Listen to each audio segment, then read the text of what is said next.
فضیلت الشیخ حضرت مولانا عبداللہ ناصر مدنی حفظہ اللہ تعالیٰ سے کہ تشریف لائیں اور اپنے خیالات کا اظہار فرمائیں۔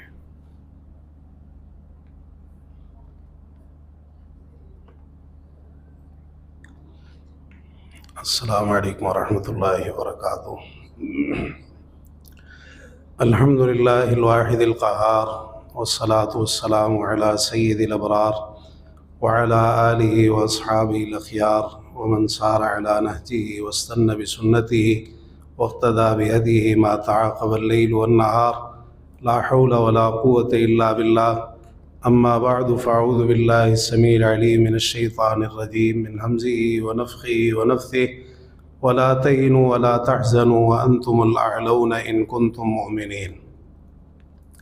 معزز علماء کرام، اساتذہ اعظام، مشائخ، قائدین، سچی بات ہے کہ یہاں آپ کے سامنے کھڑے ہو کر بات کرنا بہت بڑا ایک امتحان ہے، لیکن چونکہ حکم ملا ہے الامر فوق الادب، تو بات یہ ہے کہ ہمارے دین نے کسی بھی معاملے پر اور کسی بھی مرحلے پر ہمیں مایوس نہیں چھوڑا اور نہ ہی بغیر رہنمائی کے چھوڑا ہے۔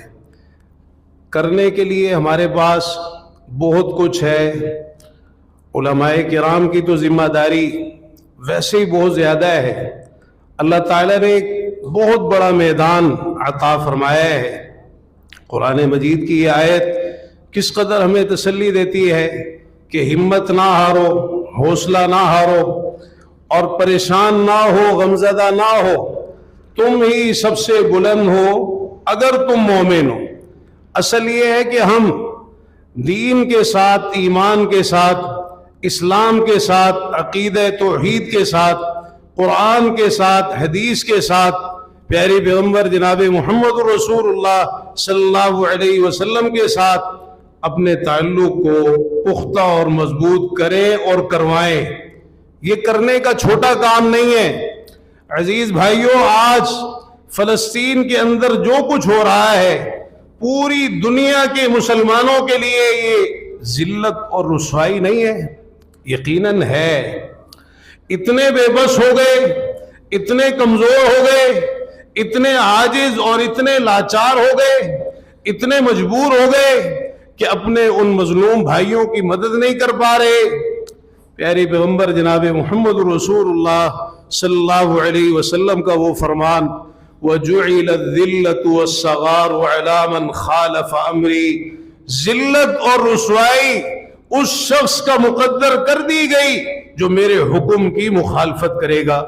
یہ دین سے دوری کا نتیجہ ہے، یہ اسلام سے دوری کا نتیجہ ہے، یہ عقیدہ توحید سے دوری کا نتیجہ ہے کہ آج ہمیں ذلت اور رسوائی کے یہ دن دیکھنے پڑ رہے ہیں۔ فلسطین میں آج یہ ظلم و ستم عروج پر ہے، لیکن اس کے علاوہ بھی جہاں جہاں کافروں کو موقع ملتا ہے، جب چاہتے ہیں، جیسے چاہتے ہیں، مسلمانوں کو ظلم و ستم کا نشانہ بناتے ہیں۔ عزیز بھائیوں، ہماری عزت، ہمارا غلبہ اس دین کے ساتھ جڑا ہوا ہے۔ یہ شام ہی کی فتح کا موقع تھا، بیت المقدس کو فتح کرنے کے لیے امیر المومنین سیدنا عمر فاروق رضی اللہ تعالی عنہ جب نکلے اور شام کی سرحد پر پہنچے، مستدرک حاکم میں لمبا واقعہ ہے، استقبال کے لیے سیدنا ابو عبیدہ بن جراح رضی اللہ عنہ تشریف لائے، تو ایک جگہ کیچڑ تھا، سواری سے اترے اور نکیل پکڑ لی، جوتا ہاتھ میں اٹھا لیا اور ننگے پاؤں چلنا شروع کر دیا۔ سیدنا ابو عبیدہ بن جراح رضی اللہ عنہ فرمانے لگے امیر المومنین، منظر اچھا نہیں لگ رہا، بڑے بڑے لوگ آپ کا انتظار کر رہے ہیں، یہ منظر اچھا نہیں لگ رہا۔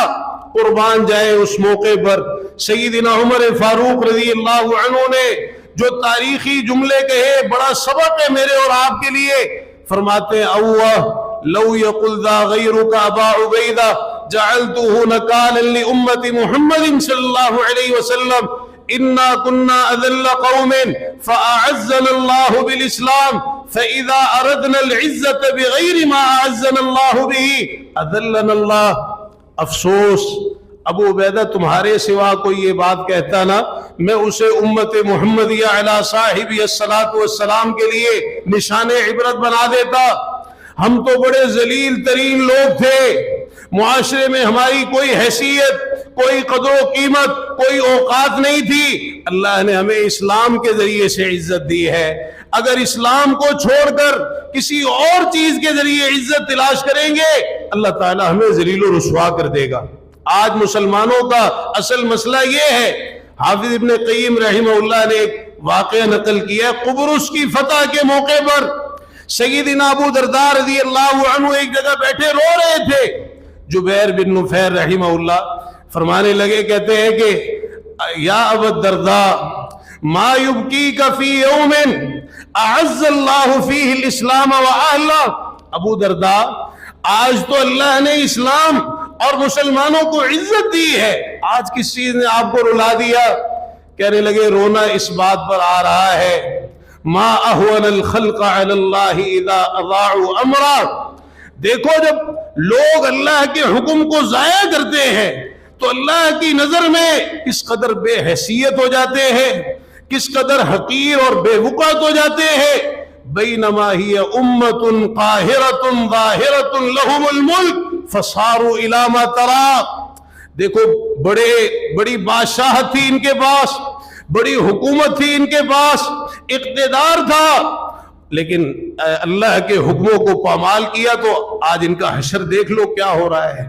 تو عزیز بھائیو، اللہ تعالیٰ مجھے اور آپ کو اس کی توفیق نصیب فرما دے کہ یہ جو ذلت و رسوائی ہے یہ پوری دنیا کے مسلمانوں کے لیے، ہمیں اس سے نکلنے کا واحد رستہ یہی ہے کہ دین کے ساتھ، اسلام کے ساتھ جو تعلق ہے اس کی اہمیت کو اجاگر کریں۔